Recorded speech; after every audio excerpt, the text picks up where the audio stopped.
ndi kuvugana n'umuntu witwa Murungi Sabe ukora ku Isimbi TV. Ejo bundi yanyishwanya guje ngo bamuzaniye ngo 13 Pro.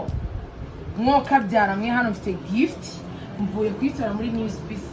Sabe no ndikubwira re. Sabe afite 13 Pro byonyine. Ngero afite 13 Pro Max.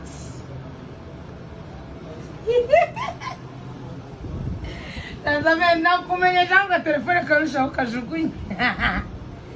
Sabe ndakumenyesha ko ubu ndi muri New Species kuko abantu bamaye gift no bayigura ko rero bagira ibintu bya OG. Ibi bintu ndabibwira Sabe.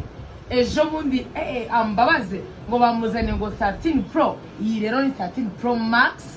Murungi Sabe ubyumva ushakira ahantu binerekera ibi bintu. Mupya.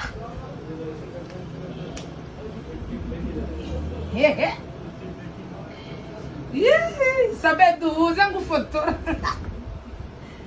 Ongera nereke ibyanje. Ibi nabyo nkeneye.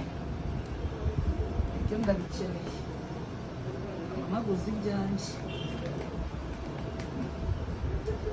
Sabe ni wihebe nawe Imana izakwibuka utunge 13 Pro Max igukure kuri ako kayogoro.